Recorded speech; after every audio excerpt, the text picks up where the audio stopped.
Hello po mga kababayan, si Dante Maravillas. Matindi yung palitan ng argumento ni na Attorney Kaufman at ICC prosecutor. ICC senior trial lawyer, Julia Nichols. Yan, sabi dito sa report ng Newswatch Plus Philippines, ICC prosecution fires back after former President Rodrigo Duterte's lawyer questioned why there is no probe for the current president despite drug-related killings under the Marcos administration.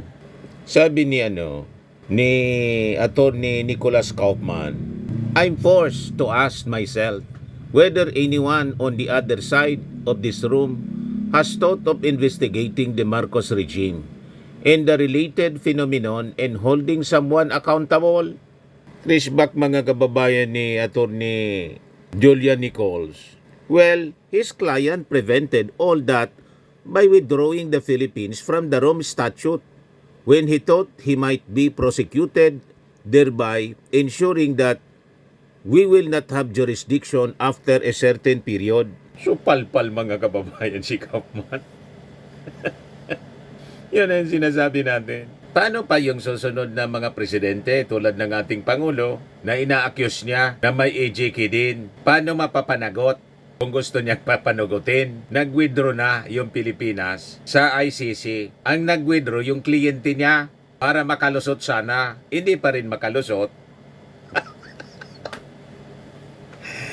O diba, mga kababayan? At sabi ni Yussi Castro kahapon, di mag-file ka niya.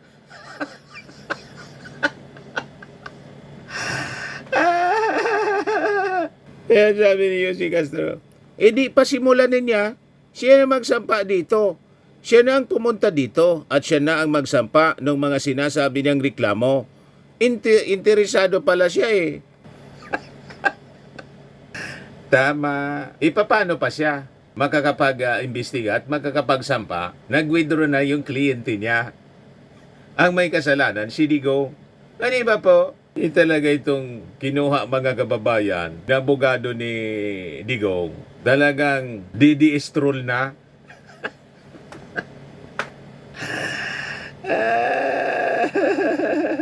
Kaya sabi ni Yussi Castro, tila hindi niya ang pagsagip sa kanyang kliyente ang layunin ni Kaufman at mukhang maiba pa itong political career na pinoprotektahan. Dagdag pa niya, nakapagtataka umanong may mas nakatuon ang mga pahayag ni Kaufman kay Marcos kaysa sa pagharap sa mga akusasyon laban kay Duterte. Wala man kasi siyang depensa. Yung mga sinasabi niyang walang ebidensya para i-convict si Digong. Ayaw lang niya mga kababayan kasing i-recognize ang gabundok na ebidensya. O diba mga kababayan? Ito pa. Yung issue sa utos ni Digong na in-neutralize, sabi ni Kaufman, witnesses 1158 and 1170 explained that neutralize means to arrest or to incarcerate through legal means. It did not mean to kill. Sagot ni senior trial lawyer Julia Nichols. These two victims Espinosa and Yap, they are noted as neutralized on the list, not on the day they are arrested, not on the day they go to jail. They are marked neutralized on the day they were killed. Sa pool na naman po. Minarkanan niya na neutralized, hindi nung panahon, hindi nung araw na sila ay inaresto. Hindi niya nung araw na sila kinulong, kundi minarkahan niya siya na neutralize nung araw na sila napatay.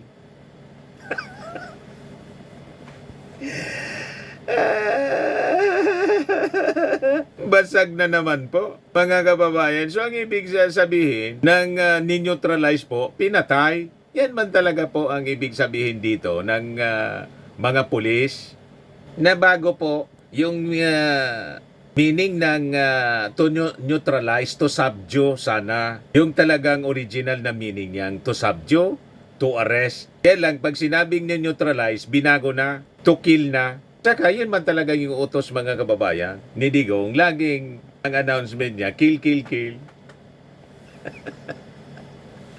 Tama? Ito, mga kababayan, sabi ni Kaufman, the police manual niya, public clarification by police leadership, the state's position before the highest court in the Philippines and even the prosecution's own corroborative witness testimony. All of these materials demonstrate a coherent and consistent understanding that neutralization was articulated as lawful incapacitation through arrest and related measures, not a policy of killing, sabi po ni Kaufman. Ngayon, nag-react sa mga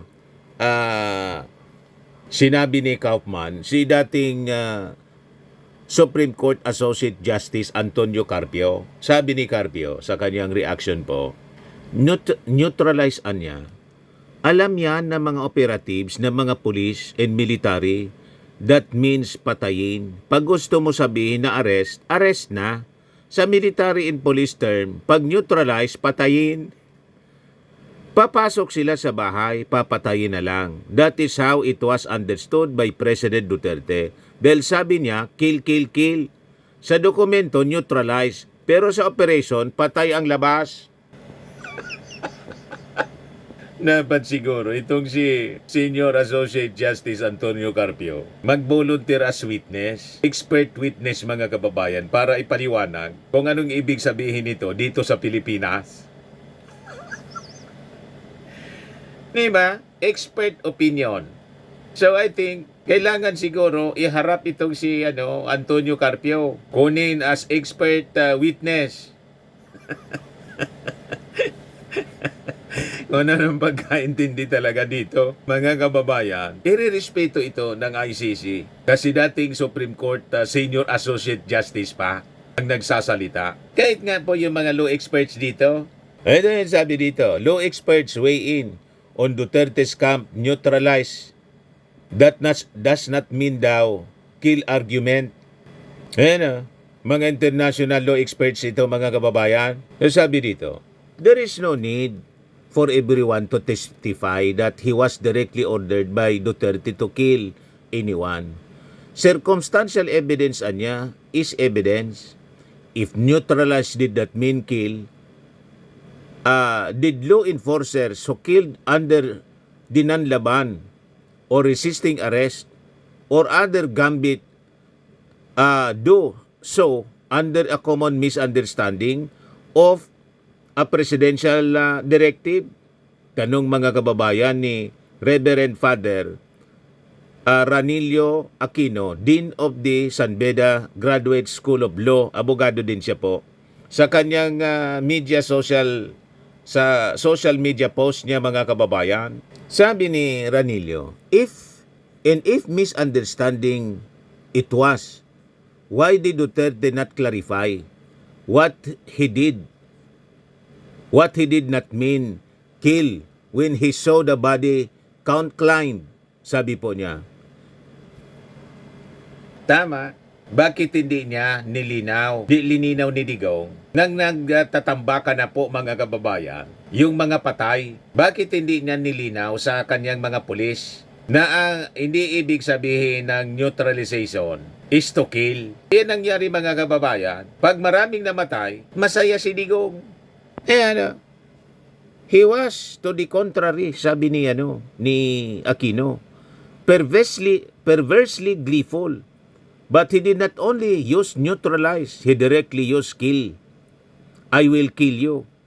I have killed many. Was he using metaphorical language or hyperbole? But the bodies in body bags are not hyperbole. They are an actual macabre count, sabi po ni Aquino. Correct, mga kababayan. Actual account ng mga patay. At sinasabi pa nga niya, pag hindi niya lumaban, patayin pa rin na niya ninyo. Pudyukan niya ninyong lumaban. Pag hindi lumaban, patayin mo pa rin. Sabi po ni Digong, recorded siya. At ni-replay, mga kababayan, yung video clip doon mismo sa hearing. You see, Sabi pa ni Aquino, amounts anya are not paid, rewards are not given unless skill has the meaning that the dictionary gives it.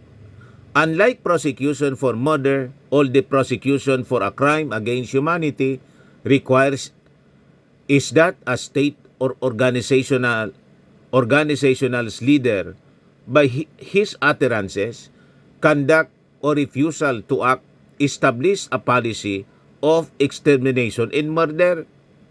The prosecution and the Victims' Council have made a clear point in Kaufman cannot undo that, sabi po ni Aquino. Sabi naman po ni Michael Tio Jr., head ng UP Law Center International Criminal Law Program, it is unlikely that the police who killed drug suspects had doubts on what Duterte wants them to do. I think it's really difficult to find a smoking gun in this case.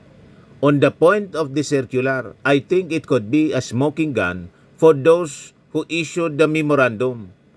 The circular, ang naglabas nito, ang question dyan paano mo siya malilink doon sa dating Pangulong Duterte? I think it is possible to link it kasi may chain sila, may hierarchy sila, sabi po sa paliwanag ni Tio sa isang interview.